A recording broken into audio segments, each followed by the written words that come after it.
Before man walked the earth, there were beings of immeasurable glory and also of silent rebellion. You are about to meet 7 mysterious creatures that were banished from the heavenly regions long before the creation of Adam. Some are mentioned in forgotten passages of the Bible, others in ancient texts such as the Book of Enoch and the Book of Jubilees, and I guarantee you the last creature on this list will surprise you like never before. If this search for truth also burns in your heart, leave a like, subscribe to the channel, and activate the bell.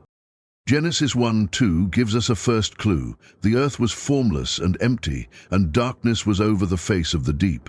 What was this deep, if creation had not yet been completed? Ancient theologians such as Origen and modern scholars point out that the darkness and abyss mentioned suggest the existence of spiritual events prior to Eden itself. Furthermore, 2 Peter 2:4 states that God did not spare the angels who sinned, but cast them into hell and bound them in pits of darkness reserved for judgment. When we cross-reference these, we understand that something much greater was hidden before, "Let there be light." The abyss was not a natural void, but a place where once glorious spiritual beings were imprisoned as a result of their rebellion. And while the canonical Bible offers glimpses of this reality, books like Enoch detail in greater depth the fall of these first beings. Today we will bring to light these forgotten names and their stories. We will reveal those who guarded the mysteries of heaven and who, through their betrayal, fell from grace before the first human breath was drawn. Each creature you will see here bears a scar on the fabric of the cosmos, silent witnesses to a spiritual war so ancient that it echoes to this day. The first creature to be banished is known as the Rebel Watcher. His story is vividly told in the Book of Enoch, an ancient text revered by ancient Jewish communities and cited in the New Testament, Jude 1:14-15. According to these accounts, there was once an order of beings called Watchers, who were sent to observe and protect the early earth. However, led by Semiasa, many of these beings disobeyed God and descended to earth, corrupting their sacred mission. These Watchers taught men forbidden sciences, metallurgy, sorcery, and the secrets of the stars, accelerating the moral and spiritual corruption of humanity. Genesis 6:14 enigmatically describes the union of the sons of God with the daughters of men, producing the Nephilim, violent giants. Although the canonical text is discreet, Enoch studies expand on this story, explaining that this union was part of the rebellion of the Watchers as punishment. According to 2 Peter 2:4, these angels were cast down to hell, delivered into chains of darkness reserved for judgment. Apocryphal tradition reveals that they were imprisoned beneath the mountains and kept in deep darkness, awaiting the day of final judgment. The Rebel Watcher, the ultimate symbol of this fall, became the first witness to God's unbreakable justice against those who betray His original purpose. His example reminds us that even the highest of God's servants can fall if they allow their personal desires to override obedience. The Rebel Watcher remains to this day a silent echo in the depths of the abyss, and his invisible chains still bear witness to the cost of spiritual corruption. The second banished creature is called the Bringer of Ruin. Although its name is not explicitly recorded, its presence can be inferred from texts such as Revelation 9:1-2, which describes a star fallen from heaven that is given the key to the bottomless pit. Many scholars interpret this star not as a literal celestial body, but as a spiritual entity that, after its fall, was linked to the imprisoned destructive forces. According to ancient interpretations, especially by church fathers such as Tertullian and Cyprian, this entity was originally created to maintain the balance between the lower and higher spiritual forces. Its function was to act as a sort of guardian of the intermediate regions. However, driven by the ambition to rule over everything, the Bringer of Ruin transgressed the limits that God had established, desiring unrestricted dominion. His punishment was immediate. He was cast into spiritual chains, into the depths of the abyss, and was associated with destructive forces that would be temporarily released to execute judgment upon the earth in the end times. The Book of Revelation describes the smoke and beings coming out of the abyss as a direct consequence of the opening of the pit, showing that the bringer of ruin still exerts a limited but devastating influence. This creature is a profound reminder that the pursuit of absolute power always ends in self-destruction. Even among beings created in glory, the thirst for dominion without submission to divine authority inevitably leads to ruin. The bringer of ruin stands as a prisoner, a silent warning of the consequences of defying the sacred order of the universe. The third banished creature is known as the fallen guardian of the threshold.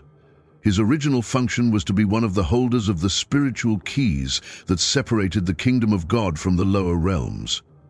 Isaiah 14:12 speaks of a being who fell from heaven and prostrated the nations, a reference that, in addition to pointing to the fall of Lucifer, echoes the idea of beings who lost their position through neglect of their divine duties. Ancient sources such as the Book of Jubilees mention the existence of angels of the presence and angels of the elements who were tasked with maintaining order between the dimensions. The fallen guardian, according to these traditions, failed to prevent lesser forces from violating the boundaries established by God, allowing corruption to overrun barriers that should have been eternally inviolable. His punishment was severe. Not only did he lose his place of honor, but he was cast into spiritual chains forever, cut off from the divine presence. Jude 1:6 describes how the angels who did not keep their proper place but abandoned their proper habitation were reserved in eternal prisons, awaiting judgment. The fallen guardian thus became a symbol of neglected responsibility, a reminder that standing still in the face of evil is also a form of rebellion. The fall of the threshold guardian teaches us that the protection of sacred boundaries is one of the highest responsibilities given by God. When vigilance turns to complacency, ruin is not long in coming. His eternal imprisonment is a silent testimony to the price of spiritual neglect. The fourth creature banished is known as the bearer of the corrupted flame. In the early days of spiritual creation, there were beings who were tasked with guarding symbolic elements of divine glory. Among them, the sacred fire representing purity, justice, and power. In Ezekiel 28:14, there is talk of a guardian cherub who walked among the stones of fire, an image that many scholars associate with beings who maintained the balance of holiness in the spiritual realm. The flame bearer, according to Jewish interpretive traditions, was one of these exalted beings. However, he desired to manipulate the living flame for his own ends, seeking to create independent power outside the will of the Most High. This act, similar to the attempt to ascend above the stars of God described in Isaiah 14:13, was considered one of the most serious acts of treason in the heavenly world. As a result, the bearer of the corrupted flame was banished to regions where fire no longer represents light, but torment. In Apocrypha, such as the Book of Enoch, there are descriptions of pools of fire reserved for the rebellious angels, references that theologians associate with eternal spiritual punishment. His sacred flame, which should have shone in honor of God, became a symbol of corruption, now burning in the form of judgment. His story is a solemn reminder that the most sublime gifts, if diverted from their divine purpose, become instruments of damnation. The flame-bearer stands chained in fiery chasms, a silent monument to what happens when the light is betrayed. The fifth creature banished is known as the sower of discord. Unlike those who fell through open rebellion, this being corrupted himself in a more subtle way by sowing division where there should be unity. In Proverbs 6:16-19, we read that God hates him who sows discord among brothers, and many ancient interpreters saw in this verse an echo of the kind of corruption that began in the heavens before reaching the earth. Theological studies suggest that among the heavenly hosts there were beings tasked with maintaining spiritual harmony. The sower of discord, however, distorted his gift. Instead of fostering unity, he began to spread suspicion and rivalry among the angelic orders. This silent infiltration of distrust was one of the triggers that set off the first great division in the heavens. The Book of Enoch speaks of spirits that troubled the saints, and that by their action they were separated and confined. Jude 1:6 also recalls that certain angels kept not their first estate, abandoning their appointed position. These texts reflect the spiritual tragedy that occurs when even communication and influence, exalted gifts, are corrupted to sow destruction. The fall of the sower of discord is an eternal warning. Spiritual ruin begins not only in outward acts of rebellion, but also in words and thoughts that undermine trust and love. He remains today as an invisible prisoner, proving that all discord sown against God's purpose is ultimately judged and silenced. The sixth banished creature is known as the Lord of Ancient Storms. Among the spiritual orders, certain beings were designated to rule over the elements of creation, such as the winds, waters, and atmospheric forces. Psalm 104:4 describes God as making the winds his messengers and flames of fire his ministers, indicating that control of the elements was a sacred mission entrusted to specific spiritual beings. The Lord of Storms, according to traditions preserved in ancient Jewish commentaries, was originally a prince of climatic balance, but overcome by pride, he used his power to create chaos rather than harmony. He manipulated storms and disasters, trying to reshape the cosmos by force in a veiled attempt to defy the divine plan. A distant echo of the greater rebellion described in Isaiah 14. His punishment was to be imprisoned in the abyssal regions, where the waters are eternally turbulent and the currents never cease. Enoch 21 describes abysses of fire and troubled waters reserved for fallen spirits, which many scholars interpret as the prison of beings who have corrupted the natural order. The Lord of Storms was cast into one of these places, where his former glory is now but a stormy, untamed shadow. His story is a warning that even rightful dominion, when separated from submission to God, becomes an instrument of destruction. The Lord of Ancient Storms remains sealed, a silent warning that force used against the will of the Creator will always be crushed by his eternal justice. The seventh creature banished is known as the firstborn of the abyss. Unlike the other beings, this entity is mentioned in veiled form in several ancient traditions as the first to wish to disrupt the divine order long before the rebellion popularized as the fall of Lucifer. 2 Peter 2:4 and the Book of Enoch suggest that there were angels who sinned in the beginning, even before the great events narrated in Genesis.